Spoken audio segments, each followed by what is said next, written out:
کچھ خواتین ایسی ہوتی ہیں جن کی عادت ہوتی ہے شوہر کی بات نہ ماننا، اللہ انہیں ہدایت نصیب فرمائے، اللہ انہیں ہدایت نصیب فرمائے۔ اور کچھ ایسی فرمانبردار ہوتی ہیں جو شوہر کہے اس کے سوا کچھ کرتی ہی نہیں۔ ایک بات میں عرض کرتا چلوں،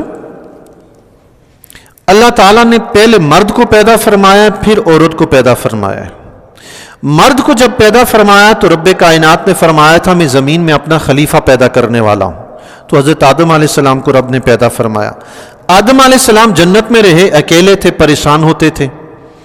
ایک مرتبہ آپ آرام فرما رہے تھے، اللہ تبارک و تعالیٰ نے آپ کی پسلی سے حضرت حوا رضی اللہ تعالیٰ عنہا کو پیدا فرمایا۔ پہلے مرد کو پیدا فرمایا، پھر مرد سے عورت کو پیدا فرمایا۔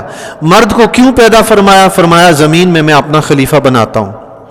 عورت کو کیوں پیدا فرمایا؟ ذرا یہ بھی تو سنیں۔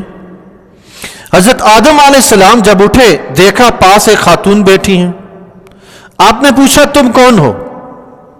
انہوں نے کہا میں تمہاری بیوی ہوں، اللہ نے مجھے تمہاری تسکین کے لیے پیدا کیا ہے، اللہ نے مجھے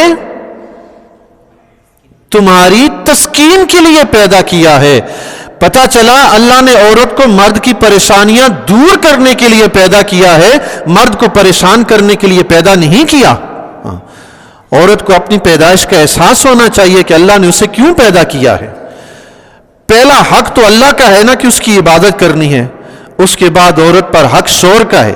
ہر حال میں عورت پر لازم ہے اپنے شوہر کی اطاعت کرے۔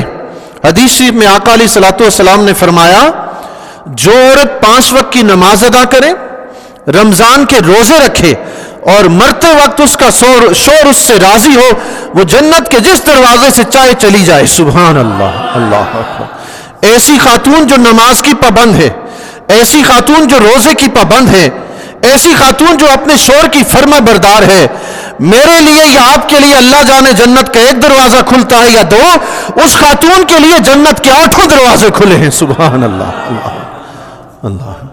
اب یہ خاتون کی اپنی مرضی، اپنے لیے جنت کے 8 دروازے کھلوائے یا 8 بند کروا دے۔